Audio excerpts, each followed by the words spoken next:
Well, I think after retiring the old 2004 KTM 450, the 2016 FC450 is now rally ready. So do a quick walk around of the bike now that it's all in one piece and put together, and let's kind of talk through some of the stuff I did to it to turn a motocross bike into really an all-purpose bike for me. Use it for rally stuff, for woods racing, hare scrambles, and it's kind of a dual sport too since it's plated. So starting with the tires, it's got mooses in it right now with Dunlop AT81s. The rear especially seems to be a pretty good tire for what I'm doing with it. I go a little bit more aggressive with the front tire for the off-road, for muddy stuff. The suspension on the 2016s is not the air forks, it's closed chamber 4CS forks. These have been redone by Factory Connection along with the rear shock. Just starting at the front, I've got the highway dirt bikes rally light fairing on the front of it with a couple Baja Design Squadron lights. The top one's a wide angle cornering light I use as a low beam. The bottom one is the high beam, which is just a spot, and it's a pro, a few more lumens. You can see the brake line's been rerouted so that it doesn't catch anything when the suspension compresses. Wheel weights on there, they help at speed. I did add some turn signals to it since it's going to see occasional street use. I've got a USB charger that I added into the fairing here that runs the iPad for navigation, and it also runs this little box. So being that I use this for roadbook rallies, I have controls over here by my hand. So these are the trip computer, increment and decrement, and then this scrolls the page. So you can see the Rally Blitz Nav Pro app up here. So I can scroll, and then you can see the trip computer, increment and decrement there.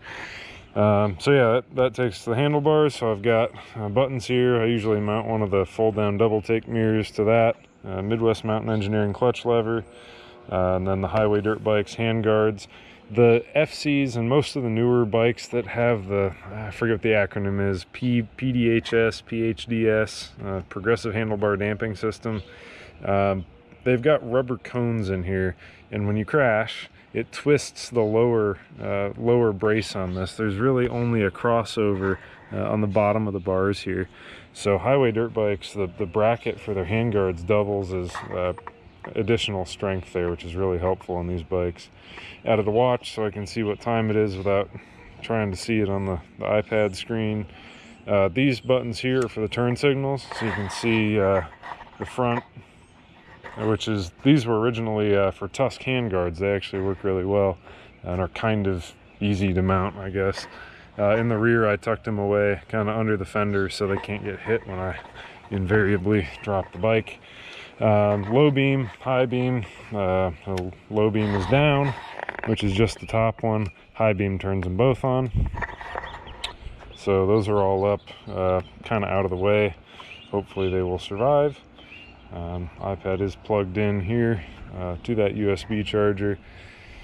Otherwise, I think handlebar stuff is largely stock. I do have SRT radiator guards on there, and then the Acerbis 4-gallon fuel tank. I've marked where each gallon is on the tank so that I can tell roughly where I'm at. Because it's an FC, there's no reserve light, which is a little bit unfortunate, but it is what it is. Guts Racing tall seat, I'm a tall guy. Acerbis frame guards on the side. The bike has a white frame, which I love the way it looks when it's clean. Unfortunately, with the mud that we ride in here, it's really hard to keep clean, so these keep it looking nice. I did make an hour meter mount that mounts it to the engine mount. Normally this is just zip tied to the wiring harness from the factory, which is kind of unimpressive really. I do also have the Trail Tech fan kit, so see I had the engine running. It says it's 94 degrees cooling system right now. TM Design Works skid plate. I don't know if it's my first choice or not, but it's what came with the bike. I did add a flap to protect the linkage. I've never really had a linkage bike before. I haven't had to do bearings on this one. They're in good shape. I repacked them. But it seems like if I can keep them clean, the bearings will last longer.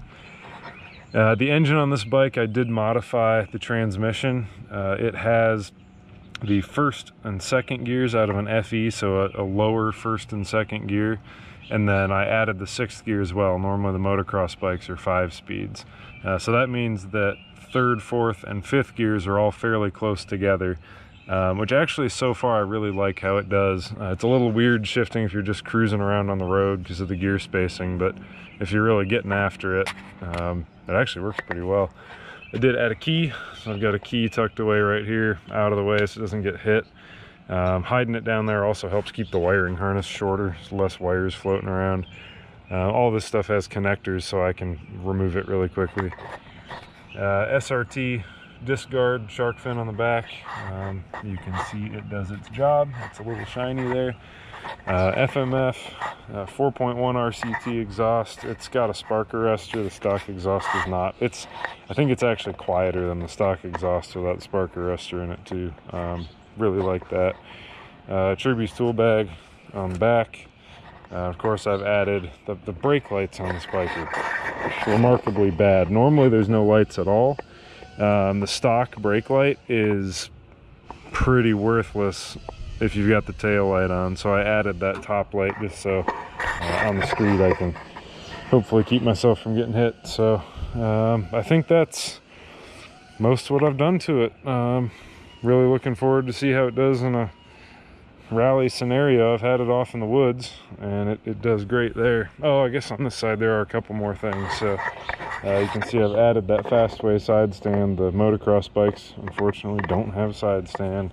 It's a little overkill, but it's sturdy. Also, the charging system on this bike normally is 75 watts, which is barely enough to run the fuel injection and the fan. So I've added the flywheel, the stator, and the regulator rectifier off of the FE bikes. So you can see normally this would be up on the headstock, on the street legal bikes, on the motocross bikes. It's under the tank and the space isn't big enough for that larger, higher capacity one. So this gives me 200 watts of power for all my electrical needs. You can see I've also added the KTM clutch slave cylinder. These bikes are notorious for failing the clutch slave cylinder piston O-ring. So hopefully that thing will hold up for me and be no trouble at all. So that's my kind of all-purpose 450. Really loving it so far. I've put about 28 hours on it since I got it. I'm looking forward to seeing how it does in rally.